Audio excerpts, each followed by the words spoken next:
عبادي الذين آمنوا إن أرضي واسعة فإياي فاعبدون كل نفس ذائقة الموت. Ding dong, ku datang padamu, bukalah pintu, tak mungkin sembunyi dari. Ding dong, ku datang padamu, bukalah pintu, kau tak bisa lari dariku. Dari balik jendela, ku tatap erat wajah, kau diam membeku. Ku datang mendekati. Assalamualaikum dan selamat kembali ke channel kami. Minggu ini Abang Kopiah akan menyampaikan sebuah email dari sahabat kami Hamzah yang berasal dari negeri Johor, Muar. Dikatakan dalam email Hamzah, beliau adalah seorang pemandu van jenazah dan telah berkhidmat selama 10 tahun dalam bidang pengurusan jenazah ini. Tetapi apa yang berlaku padanya 2 tahun lepas telah mengubah hidup Hamzah buat selamanya. Malam itu hujan renyai di Singapura terasa lebih dingin daripada biasa. Hamzah, seorang pemandu van jenazah veteran, membetulkan urat lehernya. Tugasnya ringkas: membawa pulang jenazah seorang lelaki tua dari Hospital Besar Singapura, SGH, ke Batu Pahat, Johor. "Sorang je Hamzah?" tanya pengawal keselamatan di kaunter pelepasan. "Ya, sorang je. Waris dah tunggu kat sana," jawab Hamzah ringkas.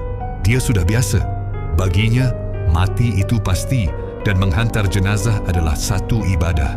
Namun, perjalanan malam ini bakal mencabar iman dan akalnya. Melepasi pemeriksaan kastam di Tambak Johor, suasana berubah. Radio van yang tadinya memainkan zikir, tiba-tiba mengeluarkan bunyi statik yang membingitkan. Hamzah cuba memulas kunat radio, tetapi bunyinya semakin kuat. Seakan-akan suara orang sedang tercungap-cungap di balik gangguan frekuensi itu. Tolong, sejuk. Hamzah beristighfar. Dia menutup terus radio tersebut. Keadaan sunyi sepi, kecuali bunyi enjin van dan rintik hujan yang menimpa bumbung. Apabila memasuki jalan menghala ke arah utara menuju ke Batu Pahat, Hamzah perasan sesuatu yang aneh. Sudah hampir sejam dia memandu, tetapi papan tanda menunjukkan jarak ke air hitam seolah-olah tidak berkurang. Tiba-tiba, bau kapur barus yang kuat menusuk hidung.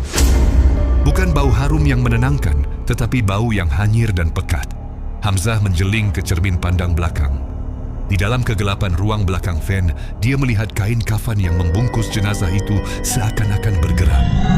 Ikatan di bahagian kepala terungkai perlahan-lahan. "Jangan pandang belakang, Hamzah. Fokus pada jalan," bisik hati kecilnya yang mula berdegup kencang. Sedang dia memacu van dalam kelajuan 80 km sejam, sterengnya tiba-tiba terasa berat. Di cermin sisi dia melihat satu bayangan putih sedang berpaut pada pintu belakang van.